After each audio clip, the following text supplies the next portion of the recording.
You're just bitter because Sierra succeeded. The words sliced through the room sharper than any knife. For a moment I thought I misheard, but the smirk on my daughter's lips told me I hadn't.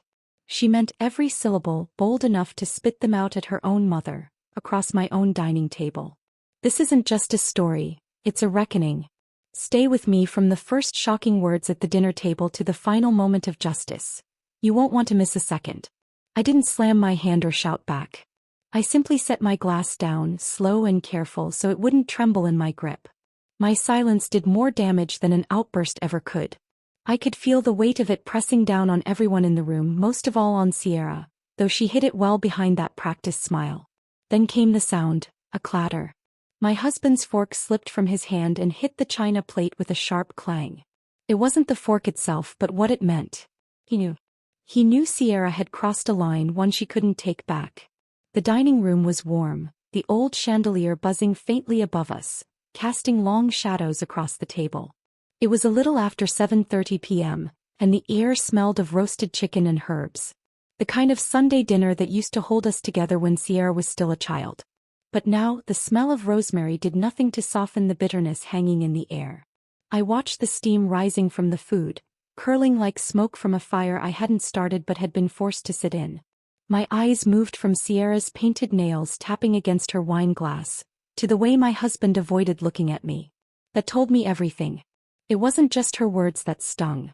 It was the timing. The arrogance. The ease with which she dismissed everything I had given, everything I had sacrificed, as though it were nothing more than scraps she was entitled to. I leaned back, folding my hands in my lap. Calm on the outside but inside? My mind was already pulling threads, unraveling details Sierra believed I had forgotten. She thought age had softened me, that being 65 meant my memory had faded, my backbone had weakened. She didn't know that I'd been keeping a quiet ledger all along, not on paper but in my bones, in the ache of every sacrifice I'd made for her. And here she was, daring to gloat. You always had it easier, she said next, her tone sugar-coated but poisoned underneath. Some people just can't stand seeing their own children shine brighter than them. My jaw tightened. My eyes flicked to the clock on the wall. 7:47 p.m. A moment stamped into memory, not because of the words but because of what they awoke in me. To break the tension, my grandson, little Eddie, dropped his spoon, sending peas rolling across the table. His giggle was innocent, but it barely dented the ice Sierra had created. I picked up the spoon, gave him a gentle pat and smiled. Children didn't deserve the weight of adult bitterness. But even as I did, I caught Sierra rolling her eyes, annoyed that attention had drifted from her. That was Sierra in a nutshell. Always hungry for a spotlight she hadn't earned. I returned to my seat, the spoon still faintly warm in my hand. And as I set it down, a thought struck me. I had been feeding her all my life, hadn't I? Not just food. Tuition, rent, handouts disguised as help. She wore her independence like a crown, but I knew better. The conversation drifted as my husband tried to steer it towards safe waters, asking about the weather, the news, even the neighbor's new dog. But every time someone spoke, Sierra's voice cut in, dragging it back to her achievements. A promotion here, a new car there, all dressed up as proof of her success. I watched her lips move, but my mind wandered. I remembered the first time she had asked me for money after college. She promised it was just for a few months. Just until she was steady on her feet. I had believed her. Because that's what mothers do, they believe. But belief wears thin when it's betrayed again and again. I shifted in my chair, pressing a hand to the wooden armrest. The grooves beneath my fingers felt familiar, grounding me as old anger stirred. Are you even listening, Mom? Sierra's voice snapped me back. Her eyebrow arched, her tone sharp. I gave her a small smile, one that didn't reach my eyes. I always listened, Sierra. My voice was calm, steady, the kind of calm that unsettles more than shouting. Her smirk faltered for just a moment. That was when I let it slip, a whisper wrapped in casual words. Funny, though. Success looks different when it's built on borrowed foundations. Her eyes narrowed, but before she could respond, the kitchen clock chimed the half-hour. The hollow sound filled the room like a warning bell. I noticed small things after that.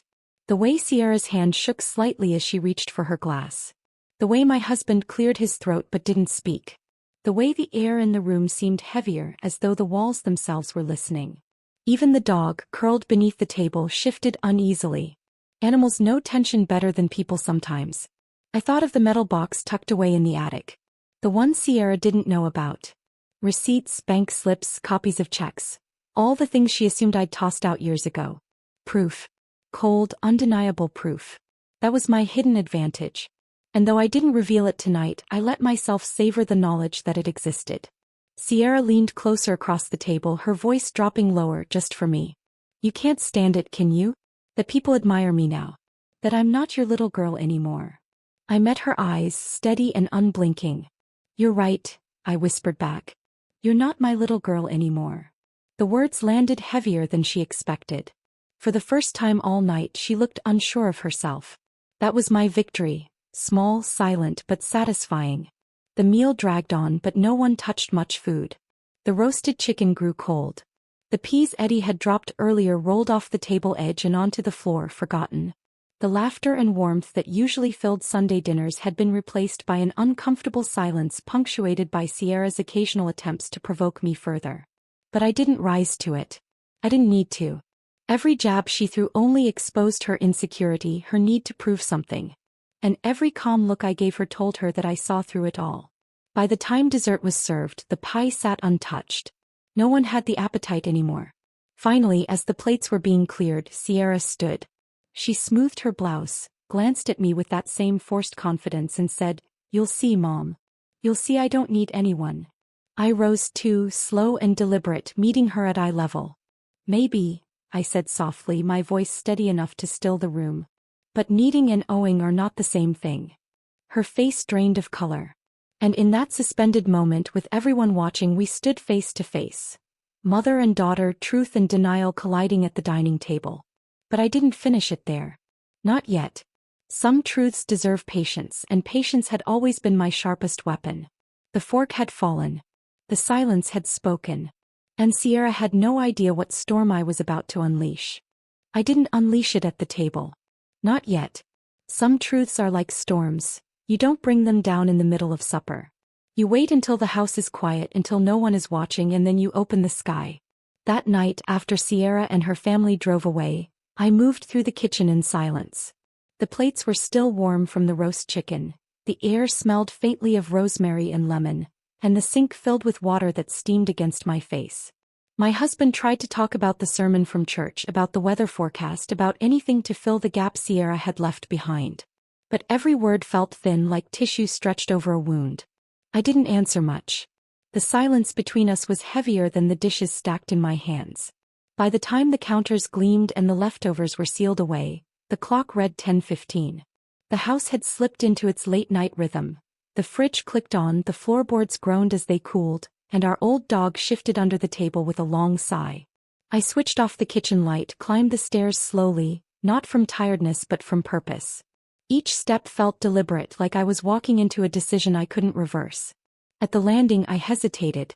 My husband's slippers were parked neatly by the bedroom door.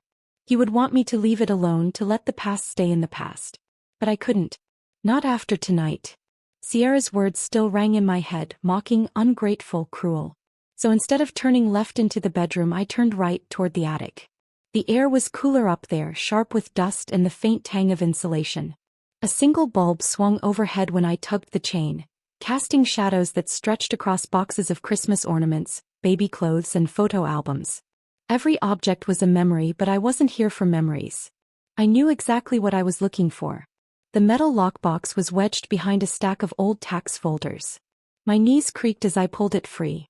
The box was heavier than I remembered, its surface cold under my palms. I brushed away a film of dust and my fingers found the small key still hanging from the chain around my neck. Sierra never knew I'd kept it. She thought I was careless, that I tossed things out once they'd served their purpose. But I hadn't. I kept everything. The lock clicked and the lid groaned open. The smell hit me first. Old paper, a little rust, the scent of years sealed in silence. I set the box on the floorboards and knelt. My hands shook slightly as I pulled out the contents. Slips of paper, carbon copies, tuition bills, rent transfers, notes scrawled in Sierra's handwriting. Each page was a ghost. Each line of ink carried a promise. "I'll pay you back, Mom." I held one up, dated 12 years ago. My chest tightened as I remembered the phone call that had followed it. Her voice trembling, convincing, saying it would be the last time. I had believed her. And the time after that. And the time after that. But belief is a fragile thing. Too much weight and it shatters. I sifted through more, the papers whispering against each other like dry leaves. Then I froze. One check didn't look right. The numbers were neat enough, but my signature at the bottom was strange. Slanted differently, letters shaped in ways I never wrote them. I held it under the bulb, tilting it so the ink caught the light. The paper looked like mine, but the hand was not. A cold shiver ran down my spine. I whispered aloud without meaning to, "This isn't mine." The attic floor creaked behind me. I turned, startled. My husband stood in the doorway, his face half in shadow, eyes tired. "You're digging up old wounds," he said quietly. I pressed the check flat against my lap, my voice steadier than I felt. "Old wounds don't die," I answered. "They fester." He didn't argue. He rubbed his temples, sighed, and padded back downstairs. I stayed. Midnight came and went. My knees ached from kneeling, but I couldn't stop. I found notes in Sierra's handwriting, thank you cards that read more like IOUs. I found receipts from stores I'd never set foot in, yet the charges had run through my account. The puzzle pieces spread before me, the picture slowly forming. It wasn't just leaning on me. Sierra had learned to use me. My name. My resources. My trust. The thought sat heavy in my stomach. At one point the dog barked downstairs, sudden and sharp. I froze, listening. The house settled back into quiet. I exhaled slowly, the taste of dust dry on my tongue, and bent back to the papers. Each slip was a thread, and together they wove a story Sierra never wanted me to see. At 2 a.m, I locked the box again and slid it back into place. My fingers were smudged with ink and dust. My head pounded with the weight of what I had uncovered. When I finally crawled into bed, my husband stirred. In the dark, he whispered, "What are you going to do?" I stared at the ceiling, the shadows of tree branches moving across the plaster. "I don't know yet," I said. But inside me the answer was already forming. Old debts don't die. They wait. And Sierra's debt wasn't just waiting anymore. It was coming due. The next morning I woke with the sun pressing through the blinds, the light too sharp for the little sleep I had managed. My husband had already left for his walk. The house smelled faintly of coffee, though the pot had gone cold. I sat at the kitchen table staring at the wood grain, the memory of that forged check pulsing at the back of my mind. I told myself to leave it, to go about the day as though nothing had changed. But that kind of pretending is a young person's game. At my age, you learn that ignoring rot doesn't make it go away. It spreads. So I dressed, grabbed my purse, and decided to see the world the way Sierra wanted it to see her. At church that Sunday, she was already there when I arrived. Sierra stood near the altar steps, head tilted just so, her hair catching the light from the stained glass window. People crowded her, laughing, nodding, soaking in every word. She told stories about her hard-earned promotion and the investment property she was looking at. I stayed at the back for a while, letting the murmurs wash over me. The scent of candle wax mixed with the faint perfume she always wore, sweet but too sharp, like overripe fruit. Her laugh rang out across the pews, practiced and polished. No one questioned her. Why would they? On the outside, Sierra was all smiles and success. But I saw something they didn't. A tremor in her hand when she adjusted her scarf. The quick glance toward me when she thought no one else was looking. That small, unsteady crack in the mask. After service, Mrs. Langley, an old friend of mine, pulled me aside. "You're Sierra," she said with a smile. "She's remarkable. So independent, so accomplished." I managed a polite nod. My tongue wanted to spill the truth right then and there, but I bit it back. It wasn't time. Instead I asked, casual as I could, "How do you know so much about her work?" "Oh, she told us at the book club last week," Mrs. Langley said. "She even offered me some advice about refinancing." Imagine that. Her words buzzed in my ears. Sierra at a book club? Giving financial advice? That was a performance I hadn't expected. That afternoon I walked home slowly, letting the spring air clear my head. The tulips were blooming along the sidewalk, bright and proud, and for a moment I envied their honesty. Flowers never pretended to be anything but what they were. When I reached home, the phone rang. It was Carol, an old neighbor who had moved 2 towns over. She wanted to chat, but then her voice shifted. I ran into Sierra last week, she said. She looked good. But, tell me something, did she ever pay back that loan she took from you? She mentioned it once years ago when she needed help with rent. I gripped the receiver tighter. My throat went dry. Carol didn't know what she had just confirmed. Sierra had been telling people. Carelessly maybe, but enough. Not yet, I said softly. But I suppose some debts take time. Carol gave a sympathetic hum. Well, she seemed busy. Nervous even. I hope she's all right. That night I sat in the living room with the lockbox on my lap again. My husband shook his head when he saw it. You'll lose yourself in this, he warned. Maybe I would. But sometimes losing yourself is the only way to find the truth. I leafed through the papers, this time slower. I noticed dates clustered around times Sierra claimed she was thriving. The start of her first job, the month she bought her car, the weeks she bragged about traveling. Each moment of success lined up with money pulled from me. The pattern was undeniable.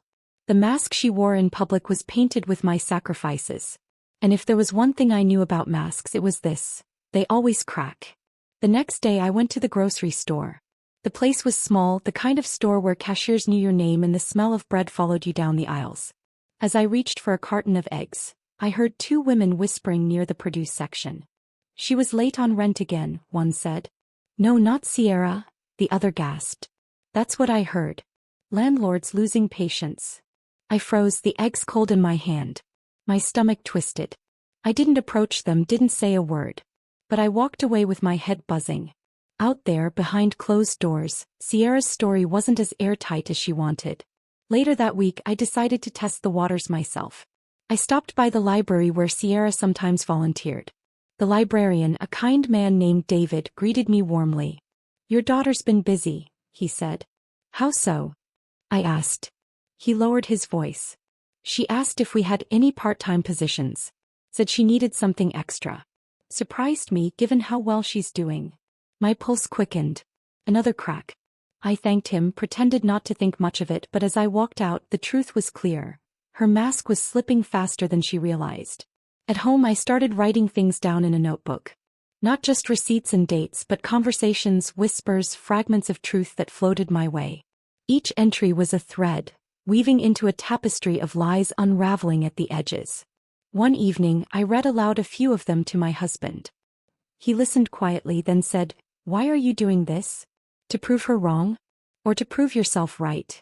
His question cut deep. I didn't answer right away. Instead I looked at the pages filled with Sierra's debts and thought, maybe it was both. The turning point came at a family barbecue. Sierra showed up in a new dress, heels clicking on the patio, her voice carrying above the crowd. She told stories of success, of meetings with important clients, of opportunities just around the corner. Everyone listened, nodding, laughing, admiring. But I watched closer. Her eyes darted too quickly, her laugh came a beat too late. And when a cousin asked a simple question, So where exactly is your office these days? She stumbled. Just for a second, but enough. I caught it. Others didn't. Not yet.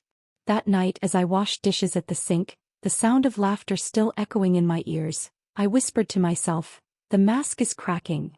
And once a crack appears, no matter how small, it only grows. The morning after the barbecue I sat at the kitchen table with my coffee, staring out the window at the bird feeder swaying in the breeze. The blue jays darted in and out, loud and restless, scattering seeds across the grass. I thought of Sierra's laugh from the night before, too sharp, too forced. It echoed in my mind like those jays, noisy, desperate for attention but leaving a mess behind. I didn't have to say anything. I realized that now. Truth has a way of moving on its own, slipping into conversations and weaving through neighborhoods like smoke.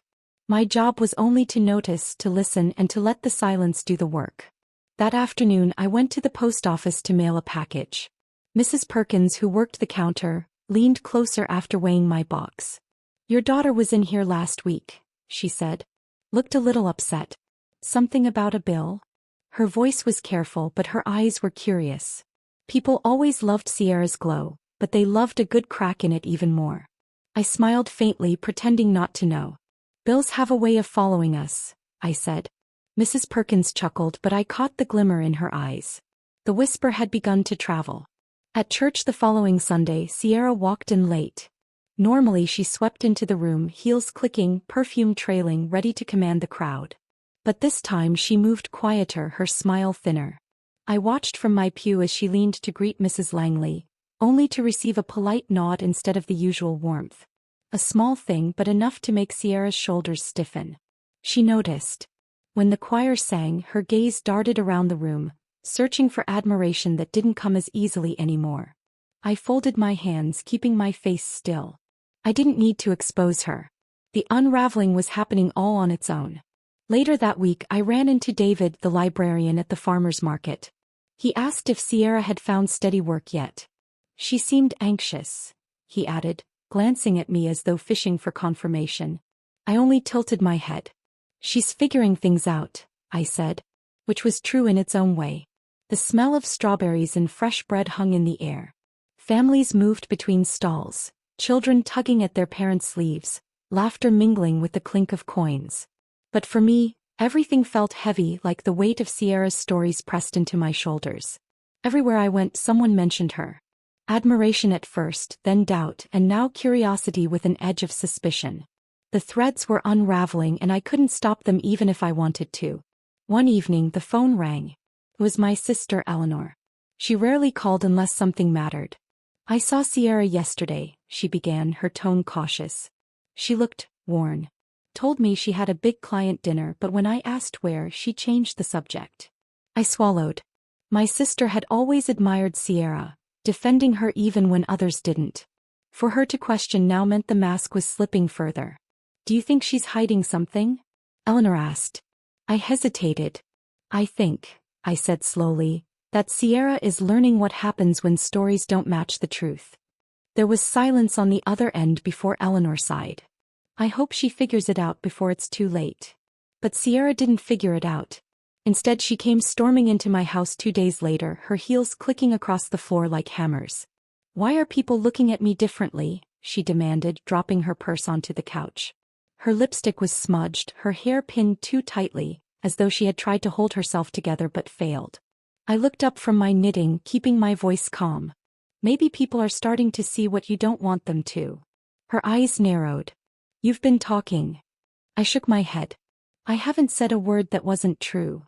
Her hands clenched at her sides. For the first time she looked smaller in my living room than she ever had. Not the triumphant daughter, not the star she wanted to be, but a woman cornered by her own shadows. That night after she left, I walked into the backyard. The air smelled of cut grass and faint wood smoke from a neighbor's fire pit. The stars were faint but steady. I thought about the years I had given, the money, the patience, the forgiveness. How every dollar had been another chance, another brick for her to build on. And how she had used those bricks to wall herself away from the truth. The unraveling wasn't my doing. It was hers. I had only stepped aside long enough for others to notice. Days passed and the whispers grew. At the grocery store, at the library, at church I heard them. Some subtle, some bold. Did you hear? She says she's thriving, but... Sierra must have felt it too. Her visits grew shorter, her calls sharper. Each time she came, she asked a version of the same question. What do people know? And each time I gave her the same answer, only what's true. One night as I closed the curtains, I caught a glimpse of her sitting in her car outside, the headlights off. She stayed there for almost an hour, a shadow behind the glass, before finally driving away. My chest ached watching her. Not because I pitied her lies, but because I remembered the little girl she once was, running barefoot through the yard with laughter bubbling from her chest. Somewhere along the way that little girl had learned to hide behind masks. And now the mask was breaking. When she finally returned to confront me again, it was late evening. The living room lamp glowed soft, casting light across her face. She looked older, lines around her mouth deeper, her eyes tired. You could have helped me, she said quietly. You could have told people the truth. I set down my teacup, my voice steady. I didn't need to. The truth speaks for itself. Her jaw tightened. For a moment I thought she might cry. But instead she grabbed her purse and turned toward the door. As it closed behind her, the house fell silent. The unraveling was nearly complete. And I knew then, what comes apart quietly cannot be stitched back together. Not without cost. The words lingered in the air after Sierra slammed the door shut behind her. The living room felt colder, emptier, as if the weight of her anger had dragged all the warmth with it.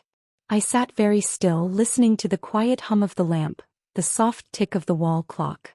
My hands rested in my lap, steady, though my chest rose and fell with the effort of holding back years of hurt.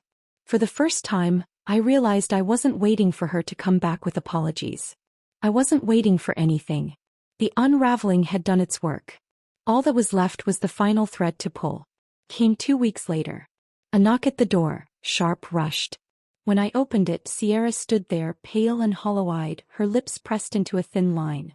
In her hands was an envelope, thick and bulging. She didn't greet me. She didn't ask to come in. She just held it out like it weighed 100 pounds. "Here," she muttered. Her voice cracked. "I'll pay you back." I stared at the envelope. I didn't reach for it right away. I looked at her, really looked at her. Her hair was undone, her blouse wrinkled, her shoulders slumped. This wasn't the daughter who had strutted through church, who had commanded attention at barbecues. This was a woman stripped bare by her own lies. "Why now?" I asked softly. Her eyes darted away. "Because I can't breathe anymore," she whispered. "Everywhere I go, people, they know. They look at me different. I can't stand it." I let the silence stretch. The only sound was the wind rattling the branches outside.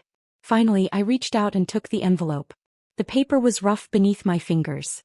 "Sit," I said. She hesitated, then lowered herself onto the couch, clutching her purse like a shield. I sat across from her, the envelope heavy in my lap. "You think this fixes it?" I asked, my voice calm but firm. Her chin trembled. "It's what you wanted, isn't it? The money back." I shook my head slowly. "No, Sierra. This isn't about money. It never was. It's about respect. It's about truth." Her eyes filled with tears. For the first time in years she looked like the little girl I used to know. Lost, scared, needing guidance. But I couldn't soften now. Not after everything. "You built your life on my sacrifices," I continued. "You wore success like a crown, but every jewel in it was stolen from me. And when I asked for nothing more than acknowledgement, you called me bitter." She covered her face with her hands, shoulders shaking. The sound of her sobs filled the room, raw and unpolished. I let her cry. Not out of cruelty, but because some lessons need to hurt to be learned. When her sobs quieted, I leaned forward. "Do you know what real success looks like?" She lifted her head slightly, eyes red. "It looks like honesty," I said. "It looks like standing on your own 2 feet without leaning on lies. It looks like paying your debts before they bury you." Her lips parted, but no words came. She only nodded weakly. I placed the envelope on the coffee table between us. "This isn't about me anymore. It's about you deciding who you want to be from this moment on." The clock ticked loudly in the silence that followed. She reached out, hesitated, then pulled her hand back. Finally, she whispered, "I don't know who I am without the stories." My throat tightened. There it was, the truth she'd buried beneath years of performance. "You'll find out," I said. "But you'll do it without stealing from me and without pretending. That's the only way forward." When she left that night, she didn't slam the door. She closed it gently, almost reverently, as though she understood something had shifted forever. I sat alone in the quiet house, the envelope still on the table. For a long time I didn't touch it. I just watched the light from the lamp glint off its edges, felt the stillness settle into my bones. Then I stood, picked it up, and tucked it into the lockbox upstairs. Not as payment, but as proof. Proof that after years of silence I had been seen. The days that followed were lighter. At church, people no longer whispered her name with awe, but with caution. At the store, neighbors spoke less about Sierra's shine and more about her struggles. And strangely, I didn't feel bitterness in hearing it. I felt peace. Because for once, the truth was no longer mine alone to carry. One afternoon, I sat on the porch with a cup of tea, the sun warm on my shoulders. My husband joined me, his hand resting gently over mine. "You did it," he said quietly. I tilted my head. "Did what?" "Restored the balance." I let out a long breath. Maybe he was right. Maybe this wasn't revenge at all. Maybe it was justice. Weeks later, Sierra visited again. She didn't bring gifts or stories. She didn't boast or smile too wide. She just sat beside me on the porch, silent for a long time. Finally, she said, "I'm trying." I nodded. That's all I ever wanted. We sat together, watching the sun dip below the horizon, the sky painted in shades of orange and pink. For the first time in years, the quiet between us wasn't heavy. It was healing. I know the scars won't vanish. Some wounds never do. But I also know this: truth outlives lies. Patience outlasts arrogance. And a mother's strength, though tested, never fades. As the stars appeared above us, I thought back to that night at the table, to the fork that fell, to the storm I had carried in silence. It had taken time, pain, and persistence, but the storm had passed. Balance had been restored. And as I closed my eyes, the final thought settled deep in my heart. Sierra might stumble again, but she would never mistake me for weak. Not anymore. Because revenge wasn't fury. It was truth, and truth once spoken never dies. If this story struck a chord with you, you're not alone. Subscribe now for more dark, emotional revenge stories that will make you feel seen, understood, and deeply connected.